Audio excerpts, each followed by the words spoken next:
estamos estudando o simbolismo do corpo humano, baseado na obra de Annick de Souzinelli. Especificamente hoje, nós vamos falar da simbologia dos joelhos. Qual é o símbolo dos nossos joelhos? Nosso ponto de partida sempre é a árvore da vida. A árvore que fomos proibidos de comer o fruto lá no Jardim do Éden, conforme o mito explica. Então, eu vou desenhar rapidamente a árvore aqui, mais um triângulo para baixo, e finalmente a última séfira. Você liga os triângulos, a coluna do meio e as colunas laterais. Essa é a árvore da vida. Nós estamos partindo dessa última séfira, conhecida como Malkut, ou Malhut, né? Que simboliza tanto os nossos pés quanto os nossos joelhos. E também as canelas. Então nós estamos, quando olhamos para o reino, nós sempre estaremos interpretando os pés, que vimos no mês passado, e agora os joelhos. Essa linha do meio, ela vai ser a nossa base. Porque há uma ligação direta entre os pés e a cabeça, Keter, assim como também há uma ligação direta entre os joelhos e a cabeça. Então, segundo a Annick de Souzinelli, eu não fui pesquisar, então eu confiei nela. Ela diz que ela só encontrou uma única referência de oração de joelhos na Bíblia, que foi feita pelo profeta Elias. Tem um determinado momento que a terra está seca. É importante isso. A terra está seca. E quando a terra está seca, o que acontece? Nasce alguma coisa dessa terra? Então ela fica infértil. E como é que Elias pede a chuva? Como é que ele entra em contato com, no caso ali, Deus Jeová, para que Jeová mande a fecundidade? Afinal de contas, Jeová é o aspecto da Trindade associado à fecundidade. Ele é o Senhor dos anjos, né? Os anjos sempre anunciam com a sua trombeta o nascimento, né? O anjo Gabriel anunciou para Maria, né? Então ele pede fecundidade. Então ele se ajoelha com os dois joelhos na terra e a cabeça também.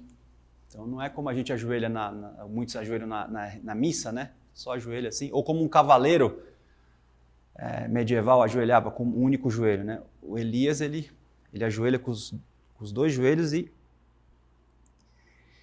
ali ele entra numa posição, um formato também germinal, onde esse ato de humildade também auxilia no processo de fecundação. E Jeová responde, Jeová devolve a fertilidade para a terra. Bom, é sobre isso que nós vamos falar. Como é que os joelhos estão relacionados à fertilidade? Por incrível que pareça.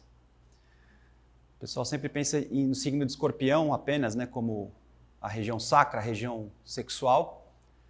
Só que nós vamos perceber hoje que a realização inteira do homem passa pela primeira forma de fertilidade, que ela é dada pelo signo de terra, no caso Capricórnio e também Touro. Mas principalmente Capricórnio aqui, porque nós estamos falando dos joelhos. Então tem uma relação direta com Capricórnio e planeta Saturno. Joelhos. Então, o signo que rege joelho, Capricórnio. Tá certo? A primeira coisa que vocês precisam ter em mente é o seguinte. Deus, ele cria, né? Ele começa a criação lá. Então Deus começa a sua criação. Deus cria. E nós temos o processo de criação inteiro em 6 dias. Primeiro, segundo, terceiro, quarto, quinto, sexto.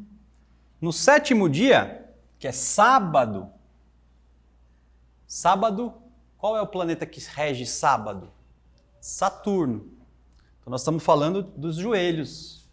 Nós estamos falando de Saturno. No 7º dia, Deus descansa, que é no sábado.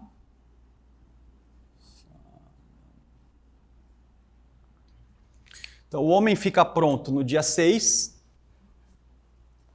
No dia 6 ele está pronto. A criação inteira está pronta.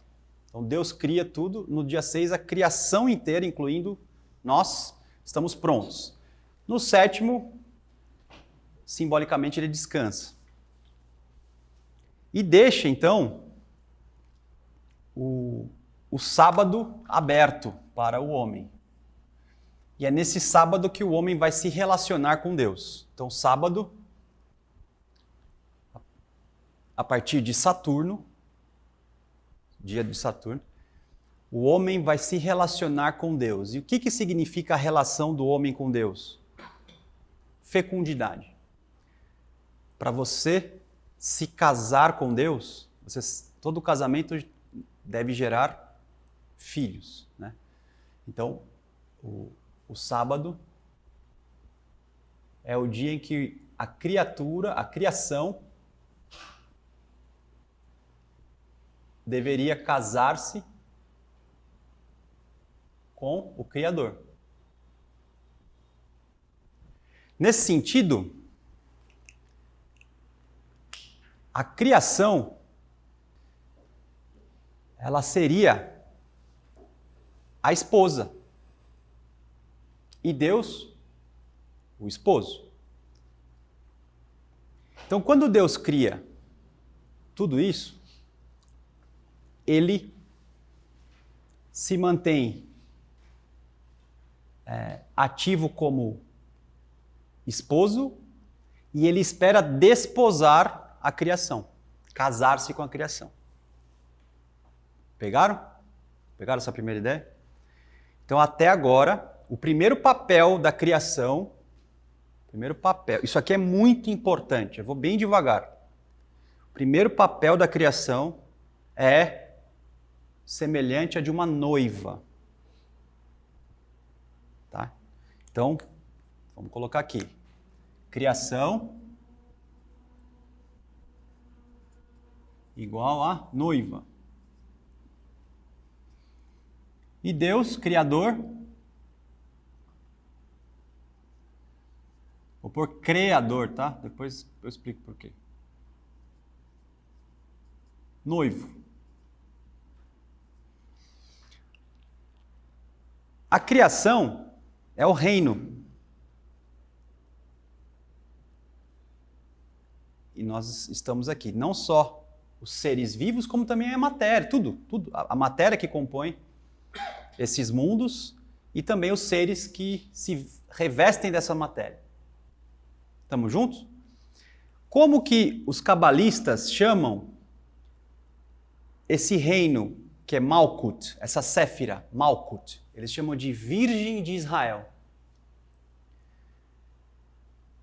A Virgem de Israel é a criação. Então, o Criador vai se casar com uma virgem. Então, já vou dar um salto um pouquinho para frente. O Criador procurando desposar uma virgem que representa toda a criação, todo o feminino. Qual foi o feminino que conseguiu personificar todo o reino nela ao ponto de ser uma virgem? E esse Deus aparece para fecundá-la. Maria. E que o cristianismo não é brincadeira, né? Agora, o que mais é desesperador, na verdade é terrificante, né? Desesperador no sentido de terrificante, de ser assombroso, é que isso aconteceu numa pessoa, né? Não é um conceito, isso aconteceu. Bom, volta agora para cá. Então, o primeiro papel do reino é ser uma noiva. Agora, ao mesmo tempo, então, venham comigo devagarzinho. Aprendam a desenvolver o raciocínio concomitante, o raciocínio simultâneo. Ninguém deixou de ser noiva, ninguém deixou de ser virgem de Israel ainda. Mas ao mesmo tempo que você é virgem de Israel, acontece que essa criação, esse reino, possui dentro de si o próprio nome de Deus. Yud, Rei, Vav, Rei. Então, a própria criação tem dentro dela o nome de Deus. Yud, Rei, Vav, Rei. Por isso que o Santo Tomás de Aquino diz que nos entes também está a essência. Porque as coisas de verdade também possuem o nome de Deus. Ao mesmo tempo que somos noivas virgens, essa criação, agora é ao mesmo tempo, tá? Essa mesma criação, então, possui dentro de si a herança de Deus, para que ele também possa se tornar divino, para que o homem também possa se tornar Deus, como Deus, né? Nesse sentido, quem é que herda os nossos genes? Os nossos filhos. Portanto, nós somos tanto noivas, para ser desposados por Deus, como também nós somos filhos.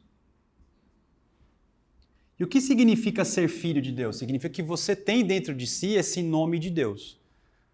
Hoje em dia o pessoal fala, é a centelha divina, tal, mas vamos melhorar isso daí, né? Estuda o nome de Deus, né? Que é o poder, né? Que você tem. E aí, por que Deus quer desposar a noiva? Para ele fecundar essa noiva, para que essa noiva faça nascer o filho, como aconteceu com Maria, para que o Filho de Deus nasça. Então nós somos, ao mesmo tempo, esposas que devemos deixar Deus fecundar, e quando Ele nos fecunda, a gente também se torna filhos, esposa e filhos. E aí nós temos aqui o primeiro paralelo que você já está um pouquinho acostumado. Esse papel aqui, de noiva, ele é representado pelo elemento água.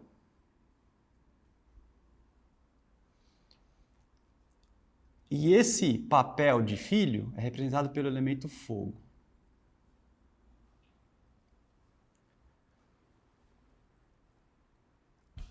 O filho tem que ser ativo para desenvolver as virtudes. Desenvolver-se.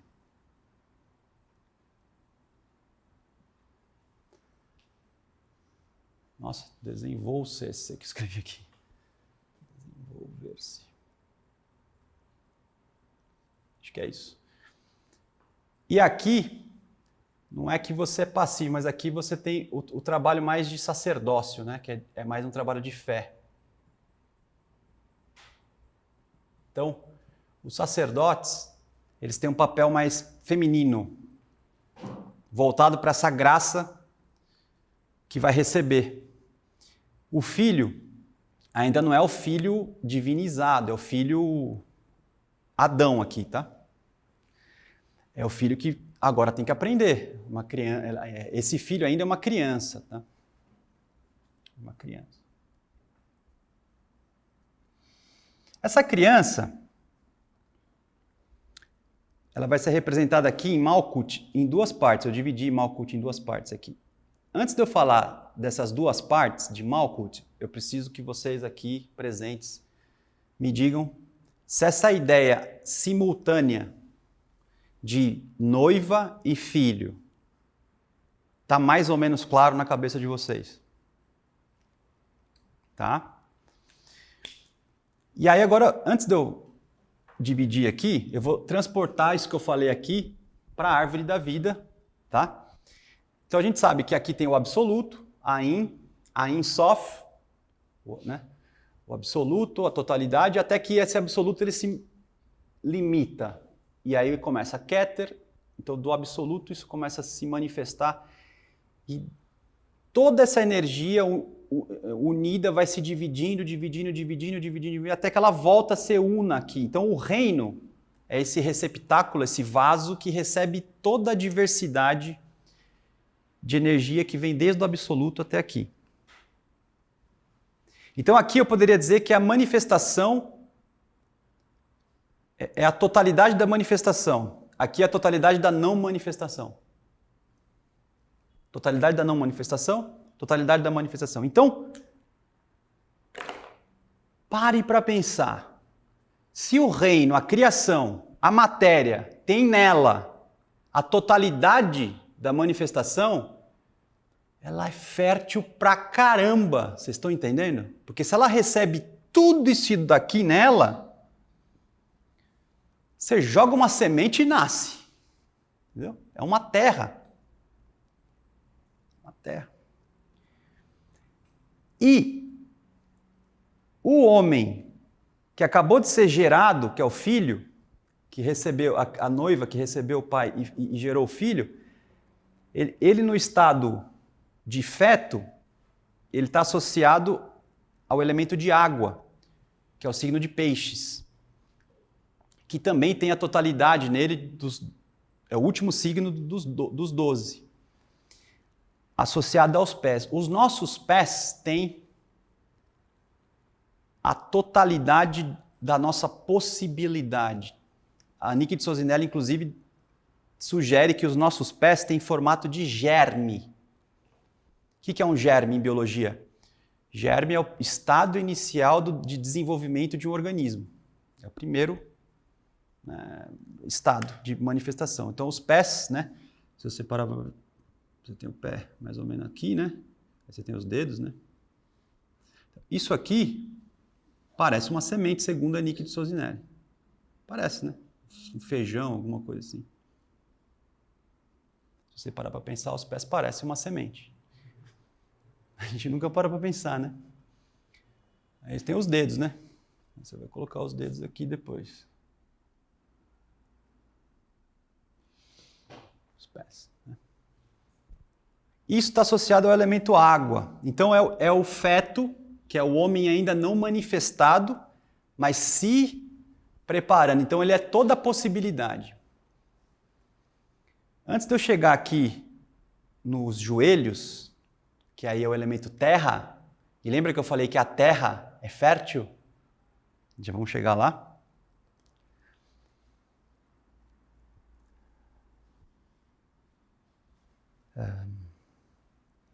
Essa criança, quando ela nasce e deixa de ser um feto, né? E ela chega ali até seus 7 anos, mais ou menos, de idade, ela já está manifestada, ela não é mais a potencialidade pura, ela já está manifestada. Então, por exemplo, eu tenho um filho de 6 anos. Né? Ele é um ser humano pronto, só que pequenininho. Ele já está manifestado, você já viu a cor do cabelo dele, já viu o temperamento, já vê, só que ele tem 7 anos. Então, ele está exatamente na fase da vida de terra. A criança, embora ela tenha aí o destino que ela traz, embora ela tenha uma carga genética, você também pode moldar o caráter dela. Então ela também é uma terra fértil para o bem e para o mal. Estão pegando a ideia?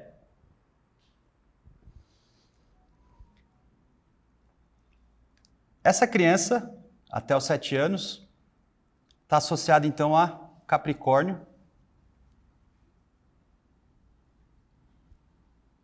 Que é o filho, né? O filho não é da hierarquia de Capricórnio? O Cristo Filho não é da hierarquia de Capricórnio? E Saturno. Mas o Saturno, Capricórnio não é o pai? Calma, calma, a gente já vai chegar lá. Calma, pode entrar.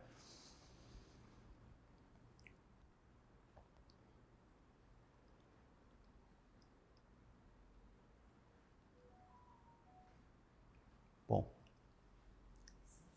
fica à vontade. Adão representa esse homem de 7 anos aqui. Então, quando você lê na Bíblia que Adão, né, estava lá com a Eva no Jardim do Éden, não pense que ele já era um ser humano adulto. Ele era um ser humano que acabou de nascer. Ele já não era mais pó, porque a palavra hebraica que se usa para pó é de fertilidade, é o mesmo que fertilidade. Então, do pó veio, da fertilidade veio, e para a fertilidade voltará. Não é? Esse que é o símbolo. Então, Adão, antes da queda, ele estava aqui nessa condição de criança. E o que você faz com a criança, quem é pai e mãe aqui? Você não educa seu filho?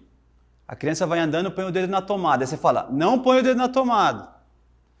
Aí ela vai perto da janela, você sai daí que você vai cair. Então, você vai explicando para ela o quê? O que ela pode e o que ela não pode. O que Deus falou para Adão e Eva?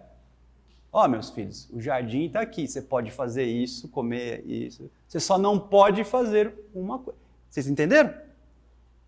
Agora, essa linguagem dá para esclarecer? O pessoal fala, não, Deus é terrível. Ele não quis, ele oprimiu Adão, por isso que ele... Não, gente, não. Se você deixar o seu filho enfiar dentro da tomada, ele vai tomar um choque. Então você fala, não enfia. Quer enfiar? Se você enfiar, você vai ter a queda. Vai ter a queda do homem. Realmente, né? Se chegar ali, cai para baixo, ali, não, cai, morre, né? E aí, o homem, quando chega no 7º dia da criação, já, então, jovem, porém, com Deus descansando, quando Deus descansa, isso significa que você passa a ter algum grau de liberdade, ainda que você seja criança. E nós sabemos a história. O Adão e a Eva escolheram um caminho da queda. Quando o homem escolheu o caminho da terra, da queda, ele acabou fazendo o seguinte, ele transformou a terra, que é extremamente fértil, que recebe tudo, o nome de Deus, tudo. E ele transformou a terra em algo mais sólido, que é associado ao planeta Saturno. Saturno é associado a qual metal normalmente? Ao chumbo. Então,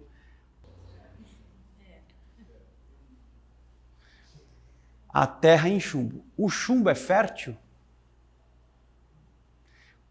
Quando você transforma a terra fértil em chumbo, significa que nós transformamos a criação e o nosso corpo em algo infértil. Em Crônicas de Nárnia, o C.S. Lewis, que tinha uma visão bem clara das coisas espirituais, ele mostra que um mundo congelado e que a natureza não tem mais vida. As árvores estão paradas, não existe mais magia, só a magia da feiticeira do mal.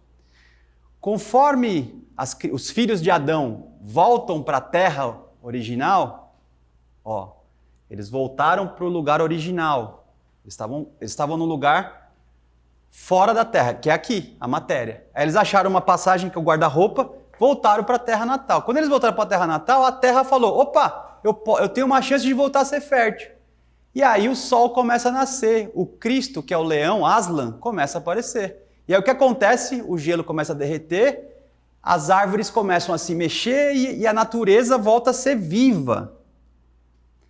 Como é que São Paulo diz isso na Bíblia? A criação está esperando ansiosamente o despertar dos filhos de Deus. Nós cristalizamos essa matéria em chumbo. Isso aqui é chumbo. Isso aqui não dá nada. Você joga semente, não nasce em nada. Por isso que você conversa com as pessoas e você não consegue fertilizar ela e nem você consegue fertilizar. Nada. Você só consegue fertilizar luciferamente, né? Que está relacionado aqui. Em Excalibur, quando que Camelot se tornou infértil? Quando Lancelot e a Guinevere resolvem ter um caso traindo o rei. E o rei pega a Excalibur, joga no meio dos dois. Momentos antes, o Arthur disse, Merlin, vencemos a pobreza? Vencemos o mal? Aí o Merlin fala, o mal está onde você menos espera. O que acontece depois da traição, que envolve o sexo, entre Guinevere e Lancelot com Camelot? Camelot fica infértil. Todo mundo começa a passar fome, não nasce mais nada. Acabou. Mito de Édipo. Édipo desposa a própria mãe sem saber. Ele está fértil, eu vou falar daqui a pouco de novo sobre esse mito. Ele tem 4 filhos. Embora ele e a esposa, que é a mãe, Jocasta, estão férteis, o reino fica infértil.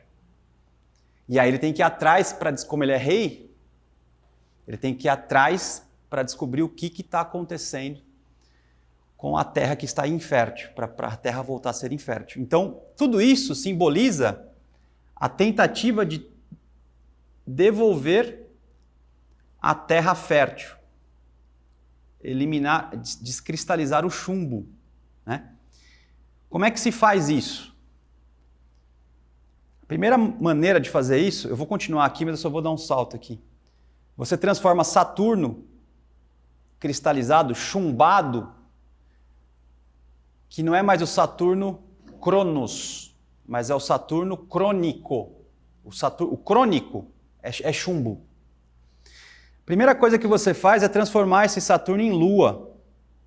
Como assim Saturno em Lua, Arthur? O que Deus Jeová ensinou você a fazer com seus desejos? Ele deu a lei. A lei é dada por Saturno. Saturno é a lei. Só que ele ensina isso no corpo de desejos. Então você tem as religiões de raça. E ele é o deus da lua, é o deus da fertilidade. Então para você voltar a ser fértil, você tem que seguir as leis. O que acontecia? Se você sacrifica algo no templo, o que acontece com seus bens, o seu plantio? Os anjos iam lá, trabalhavam no éter e a coisa... Se você não prestar o sacrifício, não seguir as leis, você peca. Aí você tem as vacas param de dar leite. Era assim. Religião de raça.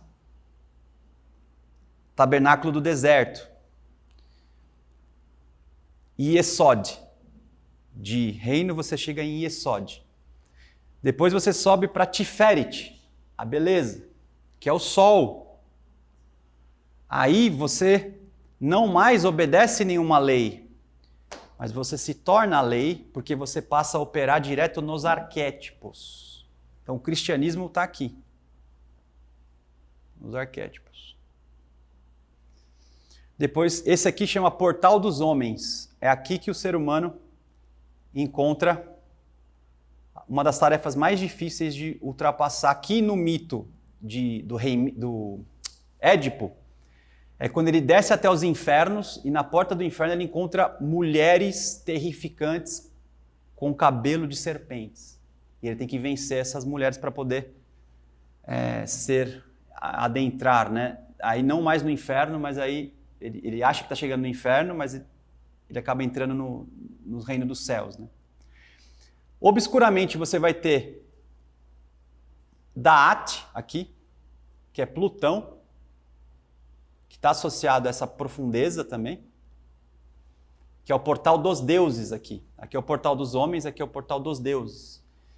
E finalmente você chega num Sol que corporifica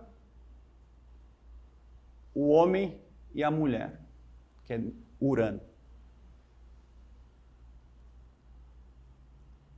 Para depois chegar em Vulcano aqui em cima, que é o pai verdadeiro, que é o Sol invisível, que também é Capricórnio, também é Saturno.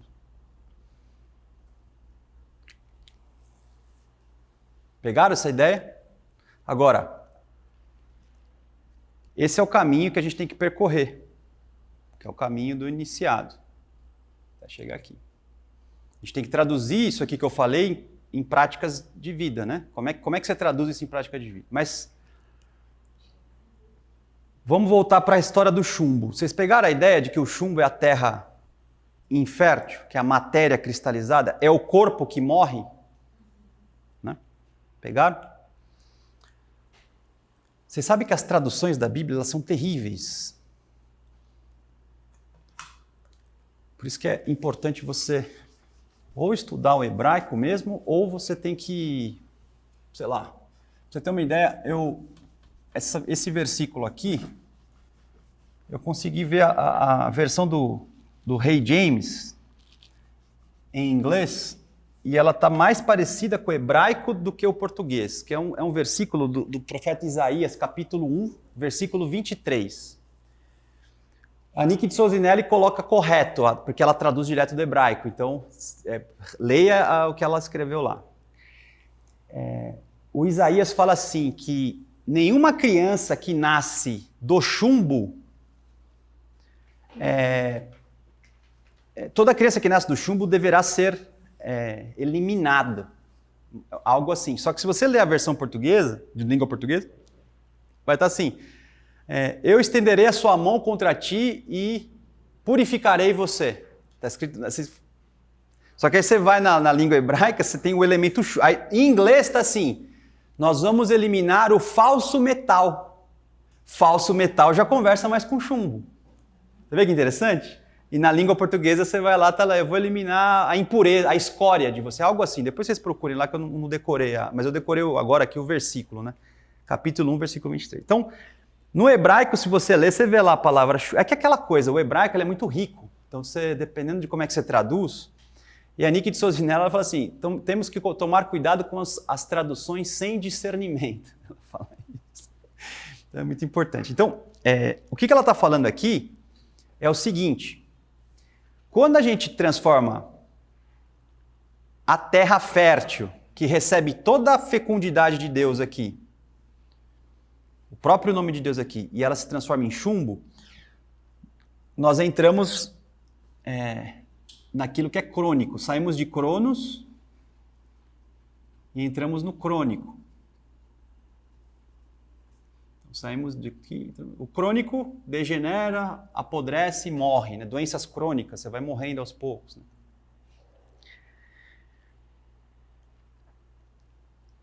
E como é que isso foi feito? Isso foi feito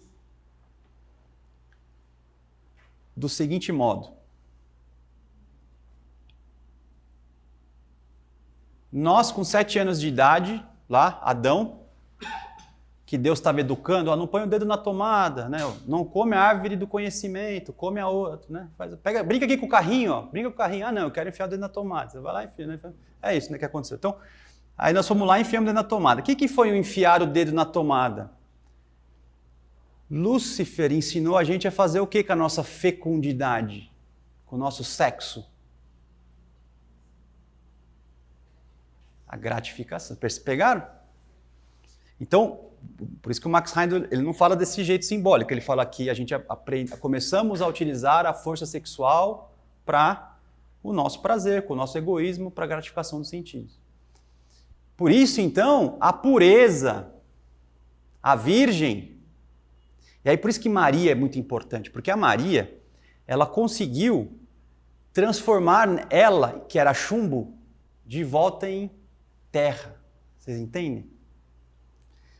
Você também pode entender esse processo aqui, que é transformar chumbo em ouro, que os alquimistas falavam.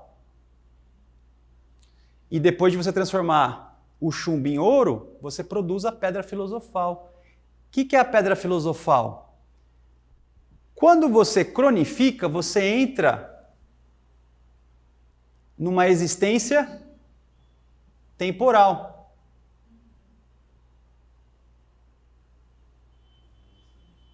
E o que é fazer o chumbo voltar a ser ouro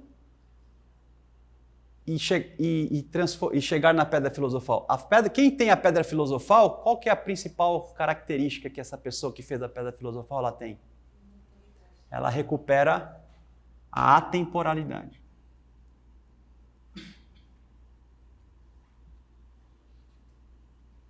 Então, a queda nos colocou, nós já estávamos numa condição temporal antes da queda. Afinal de contas, né, se você parar para pensar, o próprio primeiro dia de manifestação se chama período de Saturno. Sábado, que Deus faz para o homem, lá, o sétimo dia, ele já é um período de tempo, só que é um tempo cronos. Não é um período crônico. Ele se transformou em algo crônico com a queda. Aí chegamos no chumbo. E aí conhecemos a morte. O trabalho nosso é devolver a noção de atemporalidade, ou seja, de eternidade.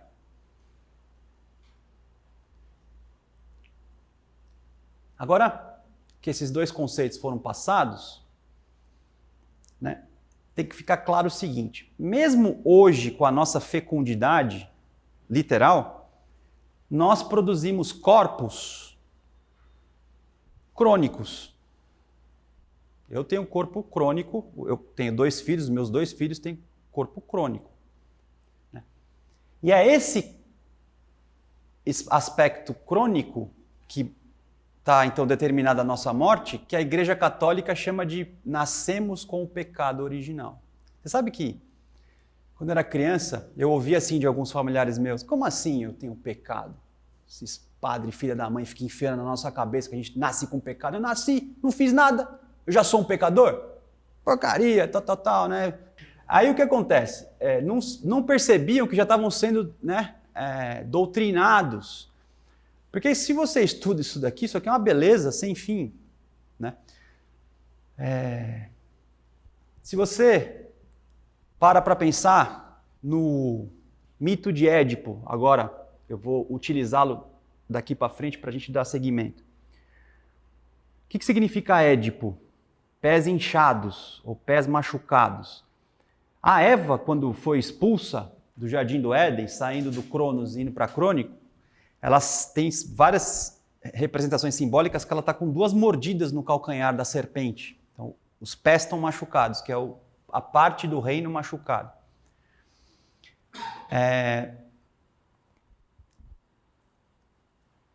Então, o Édipo, quando o pai dele, Laios, fica sabendo que ele teria um filho e o filho o mataria e casaria com a própria esposa, que o Delfos, o oráculo de Delfos falou isso para ele, ele tem um filho e ele fala: não posso ter esse filho. Porque isso significa o quê? Que estava nascendo um filho com o pecado original, se você traduzir para a linguagem judaico-cristã, só que é na linguagem aqui grega. Se eu já tenho um filho amaldiçoado que vai me matar e vai casar com a esposa, né? Então, assim, já é um filho marcado pelo pecado original. Então, ele pede para uns servos que sumisse com o Édipo. E aí esses servos pegam o Édipo, amarram ele pelo pé numa árvore verde. E quando ele amarra pelo pé, amarraram muito forte, o pé dele incha no mito, mostrando que ele é esse homem que porta o pecado original, que é os pés machucados, como a Eva tinha o pé machucado. Né? Bom, aqui o mito diz o seguinte, e Édipo amarrado na árvore verde, depois eu vou explicar o que é essa árvore verde, que na verdade é a árvore da vida. Então ele estava amarrado na árvore verde, mas machucado. Como nós estamos, o nome de Deus está dentro de nós estamos amarrados, mas com o pé inchado. Nesse momento nós estamos com o pé inchado. Ele foi exposto às feras. Então uma criança com o pé amarrado, exposto, podia chegar um lobo e comer ele. O que simbolicamente significa você estar com os pés machucados, exposto às feras? Significa que você está entregue aos seus desejos animalescos. Então, naquele momento, ele está, pela escolha da queda, ele está no nível do ter. O que é o nível do ter? Né? Nós, um irmão nosso, ou às vezes nós mesmos, que assim, a gente vive para comer, para dormir, para viajar, para no final de semana tomar uma cerveja e ver o Corinthians, né? E assim vai, até você morrer. Essa é a sua vida. Aí no final de semana você vai na igreja, reza um Pai Nosso, tá tudo certo, paga imposto, né? É a pessoa que está nesse nível aqui, para baixo, né? Até nesse nível para baixo. E aí então aparecem pastores que se compadecem de Édipo, tira ele da árvore e leva ele para casa. Bom, quem são esses pastores? São os pais biológicos. O pai Laios, o rei, que é o rei, tem linguagem real, é o pai ontológico, é Deus, que é o rei. O Deus expulsa o filho com o pecado original, expulsou. Né? Agora, quem que assume a criança? O pai biológico, que é o que é nossos pais biológicos. Esses pastores. E esses pastores também representam, né, com a túnica de lã, né, que cuida ali das ovelhas, a túnica de pele que Adão recebe, que é o corpo físico chumbado, de chumbo. Bom, passado muito tempo, o Édipo cresce e ele percebe que ele não faz parte desse mundo aqui, que é o que acontece com você quando você fala, meu, tem alguma coisa errada com esse mundo aqui, eu preciso descobrir. Aí ele vai conversar lá com o oráculo também, e o oráculo fala para ele que realmente ele não fazia parte dali, que ele tinha que buscar a sua raiz. E ele vai para a cidade de Tebas. Tebas, na Grécia, seria o mesmo que a Jerusalém Celeste para nós cristãos, que é a nossa casa de verdade. Então ele volta para a casa original. Só que no caminho de volta para casa, ele se encontra com uma charrete, né, uma carroça vindo com um cavalo.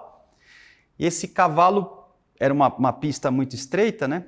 Ele passa e a carroça passa em cima do pé dele de novo. E ele machuca o pé de novo. E ele fica com muita raiva e vai lá e mata quem estava dirigindo a charrete. Vai lá e mata. Depois ele veio a saber que esse cara que ele matou era o rei Laios, que era o pai dele. Só que ele não sabia que era o pai. Então ele matou o próprio pai, cumprindo parte da profecia lá de trás, que o Delfos falou. E por que o Laios saiu de lá? Por que o Laios estava nessa charrete? Bom, porque existia na porta de Tebas uma besta terrível, que é a esfinge. E ninguém podia entrar e sair, a não ser que você resolvesse o enigma, né? Se você não resolvesse o enigma, ela te devorava. Decifra-me ou eu te devoro, não tem isso? E o que o Laios fez? Ele saiu de Tebas para se consultar com algum sábio para ver o que ele podia fazer com a esfinge. Só que não deu tempo, ele acabou morto pelo próprio filho. O rei morreu, o Édipo continuou andando. Quando ele chegou perto da cidade, ele soube que o rei tinha morrido, mas ele não sabia, né? E que a rainha prometeu se casar com quem eliminasse Tebas da esfinge. E aí ele decide ir lá enfrentar a esfinge. E aí ele enfrenta, né? Qual que é o enigma, né? Qual é o bicho que de manhã caminha com 4 patas, à tarde com 2 patas e à tarde com 3 patas, né?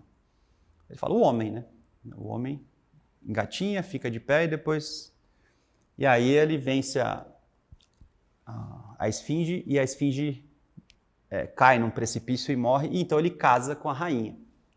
Quando ele casa com a rainha, ele casou com a própria mãe. Quando o Édipo é expulso de Tebas, amarrado pelo pé, é o Adão e a Eva que cometeram o pecado original, pelo pé. Quando ele cresce e ele chega em Saturno, nos joelhos, que ele já é o mais velho, ele percebe que tem alguma coisa a mais ali. E aí ele volta para a sua terra.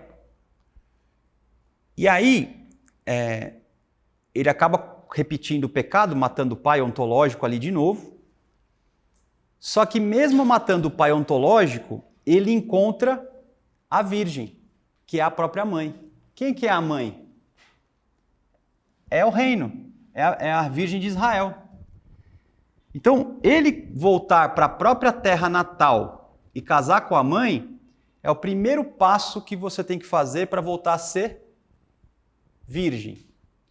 Por que o querubim hoje segura uma flor na porta de entrada da árvore da vida e não mais uma espada flamejante? O que o Max Heindel fala? Que a flor é o órgão sexual casto, puro. Você casar-se com a sua mãe, simbolicamente, significa que você está recuperando a terra fértil. Você está voltando a poder ser fecundo. E aquela terra dá para o quê para ele? 4 filhos. Então ele voltou a ser fértil. Só que ele voltou a ser fértil sem Deus. Ele voltou a ser fértil com o próprio esforço. E nesse caso, ele está exercendo qual papel? De filho. Lembra que o filho está associado ao fogo? Ele porta o nome de Deus. Só que olha que importante. Exercendo o nome de filho, ele assume o papel de quem nesse reinado? Do próprio pai.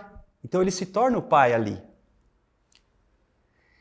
Então, quando ele desposa a própria mãe, ele, de certo modo, já está ativando o próprio nome de Deus em si e conseguindo a purificação, né, representado pela mãe. E aí, então, ele volta a ter filhos.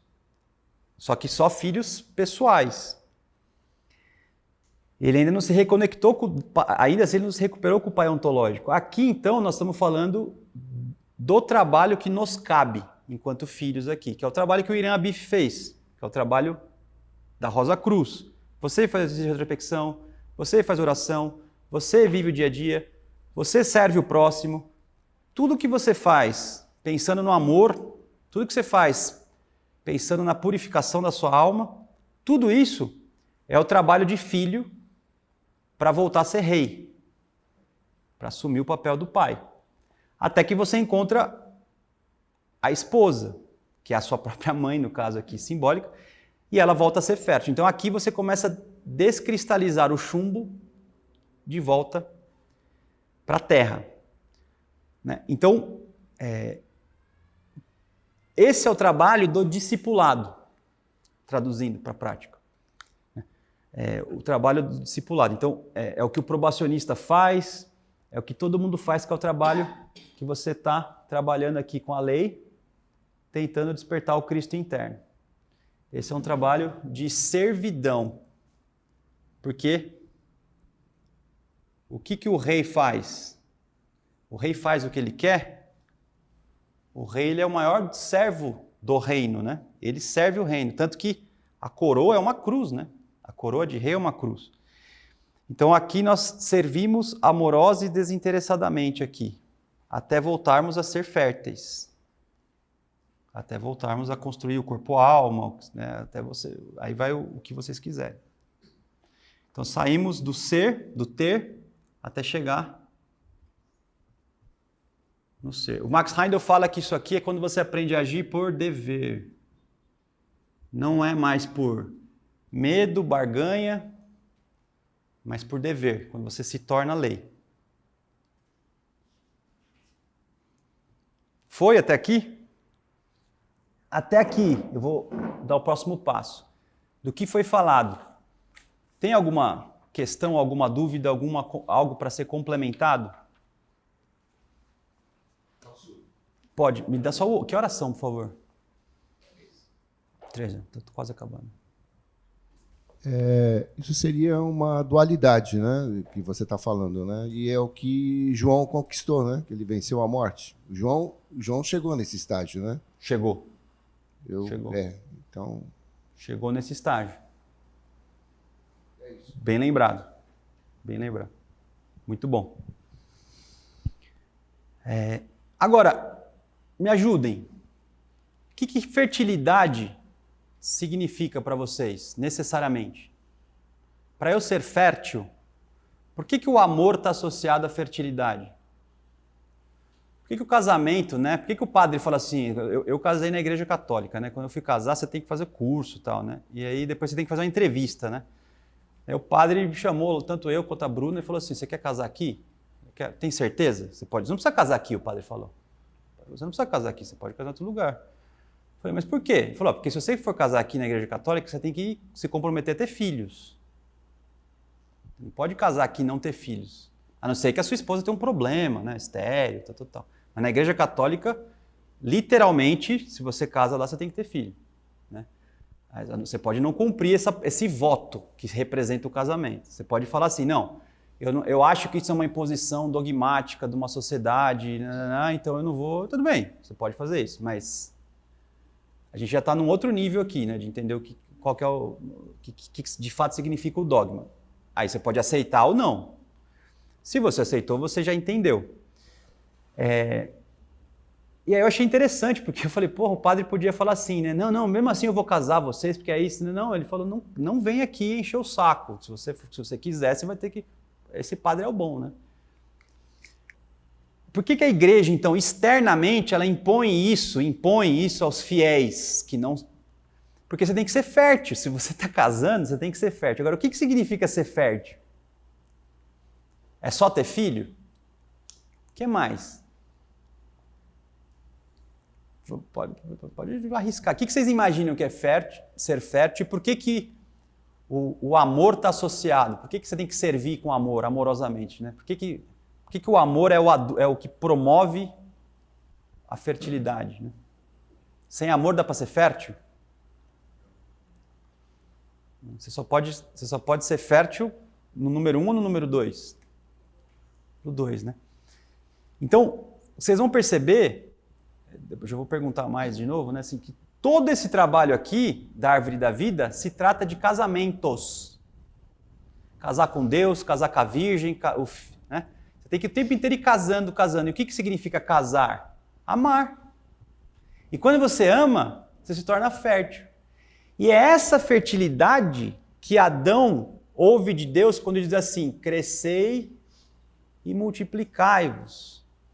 Ele não está falando para você ter filho, o pessoal acha que é para você ter filho pra caramba. Ele está falando para você recuperar a fertilidade do reino, que aí você vai dar frutos de verdade. Os nossos filhos não são frutos de verdade, nós não multiplicamos ainda. Agora, ele simboliza essa fertilidade de verdade. No Gênesis, a fertilidade do paraíso era retratada e foi descrito até em detalhes de nomes, que saíam 4 rios. Lindo. Esse rio tem, né? Eu esqueci o nome dele. São 4 braços. Não é o Eufrates. O Eufrates, Vale a pena. Vale a pena recuperar isso daí. São os quatro. É o corpo vital. O corpo vital, quando ele amadurece, a criança pode ter filhos. Quando nasce o corpo vital, a criança já pode ter filho. Lembra o símbolo da terra, a esfera com a cruz. Isso. 4 setores. Exatamente. Que também determina o seu destino. Se você fizer mau uso, então, dessa fertilidade, você cai para o círculo não mais do Sol, mas o anel de Saturno. Aí o Saturno te pega. Aí o destino. Que são signos fixos aí. Você cai, você vai para os signos fixos que determinam o seu destino. E a esfinge, ela representa os signos fixos. Então, quando ele vence a esfinge, ele está vencendo esse elemento da cronicidade, esse elemento do destino. E aí, quando ele vence, ele volta a ser quem ele deveria ser. Mas pensa comigo, a Jocasta é a virgem que perdeu o pai. Então ela é uma viúva. Então a Virgem de Israel hoje, né, ela é uma viúva. E o próprio Édipo, ele é um filho da viúva.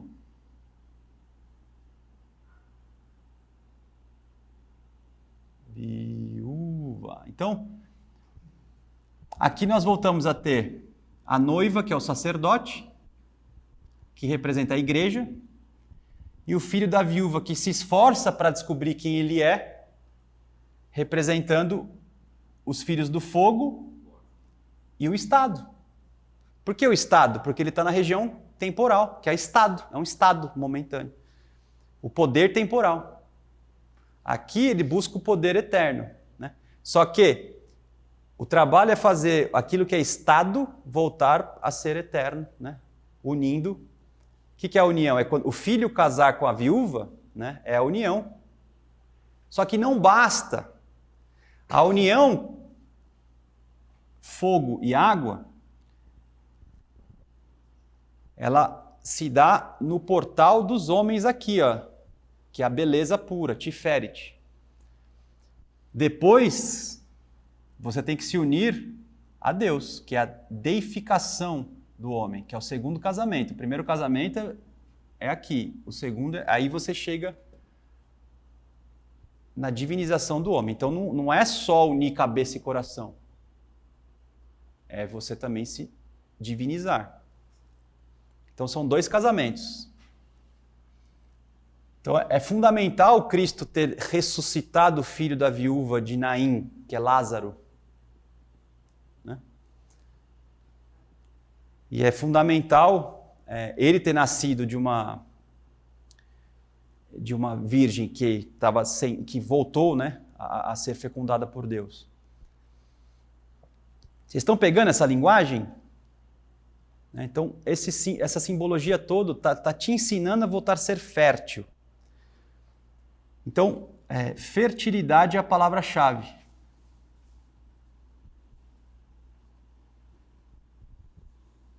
E fertilidade só pode existir se houver amor.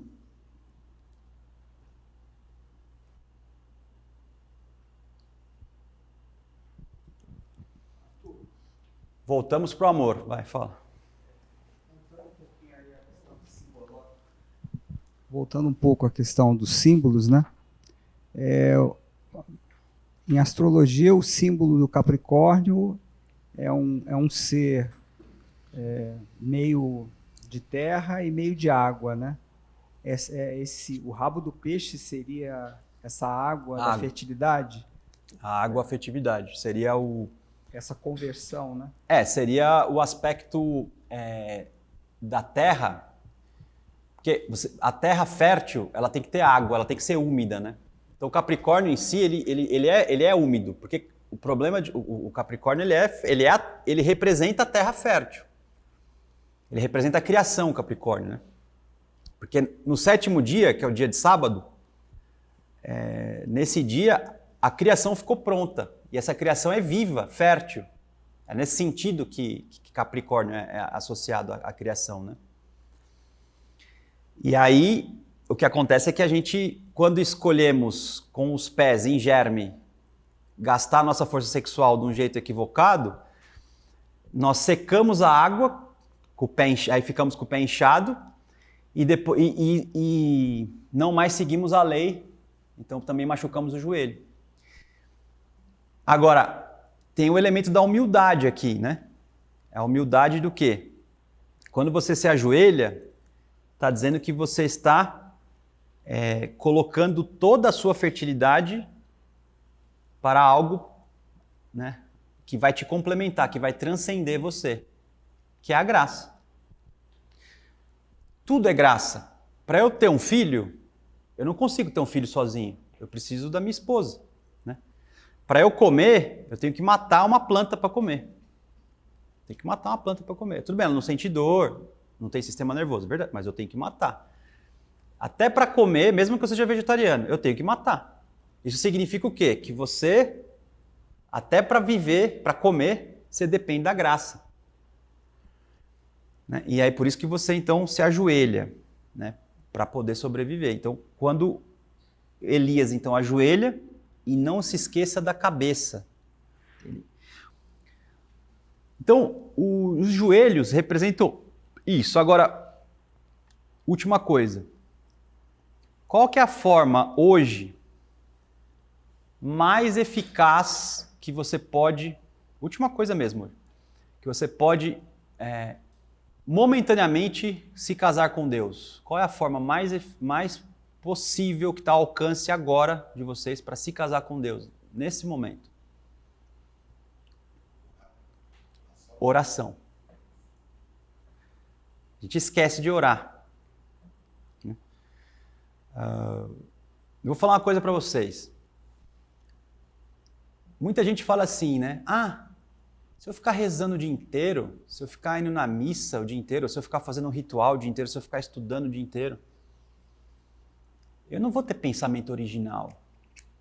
Eu tenho que falar o que eu sinto, eu tenho que falar o que está aqui preso aqui, eu tenho que pôr para fora, né? Tem esse papo aí, né? Se eu não falar, vai somatizar e vai me dar câncer. De onde se tiraram uma bobagem dessa? Se isso fosse verdade, tinha dizimado já mais da metade da população, porque o que você engole de sapo na vida, né? Pelo amor de Deus, né? Então, mas tem essas verdades da cultura assim que pega todo mundo. Bom, resumo da obra.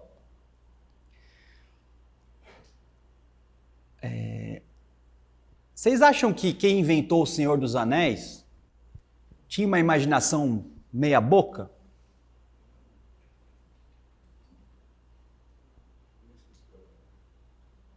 Eu quero ver um cara no século XX que fez um universo como Tolkien fez. Mas não é um universo. Esse cara não pensava com a cabeça dele. Ele tinha educação mental. Agora, aqueles que dizem que pensam com a própria cabeça, compara a qualidade artística dessas pessoas, as composições, as poesias, a literatura dessas pessoas e compara com a literatura de Tolkien. Compara. Você não precisa ser muito inteligente para perceber. Aí você vai falar para mim que o cara se aprisionou e não deixou a liberdade deles aflorar? Pô, cria vergonha na cara, para de enfiar o dedo na tomada, meu amigo. Tá enfiando o dedo na tomada, tá com o pé inchado de novo. Para de ficar atrás, porque isso é, né, penso logo existo, né? Penso logo cronifico, né? Penso logo viro chumbo, né? Gente, para de virar chumbo. Não estou falando para você ser um autômato, estou falando para você que existem fontes de sabedoria que é para além da razão, né? Então, sabe o que significa sabedoria? Saborear, né? Vem de saborear, não é isso? Quem tem o paladar, né, bem apurado, come qualquer coisa. Né? Você até come para matar fome, né? Mas falta para nós esse saber saborear a verdade. A gente pega assim, cara inteligente, intelectual, com retóricas e tal, você vai saborear aquilo, faz analogias, né? E vou te falar, tem que saber saborear, tem que saber aprender a degustar a comida, né? Porque senão você não vai ser sábio. Então, qual que é a melhor forma de rezar? Eu canso de ouvir estudante Rosa Cruz falando uma coisa. A posição do corpo não importa, importa o que é interno. 50% está certo. Falta os outros 50%. Porque quando você realiza externamente um símbolo, você está materializando o céu na terra. E você tem nos joelhos 2 centros de energia, que inclusive o livro da Nick de Sozinelli mostra um Cristo com os joelhos glorificados. Vocês já viram essa imagem? Depois vocês procuram lá. São 2 vórtices nos joelhos de Cristo, que são os vórtices do mundo do desejo. Experimenta orar ajoelhado. Experimente orar ajoelhado. Comece a praticar isso, né? Depois você me fala. Agora, eu vejo estudante, né, vai na igreja, faz questão de ficar de pé, faz questão de não fazer. Por quê? Porque eu sou Rosa Cruz, é interno que importa. Pô, cara, tá fértil essa terra aí, hein? Tá fértil essa terra aí. Quem disse que se eu ajoelhar também não está interno? Agora, eu não posso só ajoelhar achando que está tudo bem, aí eu só estou externo. Né? Você tem que ser integral, né? Então é isso que eu estou falando. Agora, é preferível você não ajoelhar externamente e internamente você ter aquilo dentro de você, do que você ajoelhar externamente. É preferível. Mas é perfeito você unir as duas coisas. Perfeito você unir as duas. E é uma pena que esse papinho de que o mundo interno é o que importa, porque o externo fica feio, fica sem beleza. O externo fica tudo caindo nos pedaços, né? Você vê, São Paulo, você não precisa, embora seja regido por Urano, que cor que é isso aqui? Não é chumbo? Não é escuro? Cidade escura, né? Cidade totalmente, é Urano, mas é Urano que chegou aqui, né? No chumbo aqui, né? Falta muito para chegar aqui no Urano. Então, bom, essa é a simbologia inicial, né? Que vai terminar o reino, né? Depois nós vamos começar a subir para Sagitário, né? Escorpião.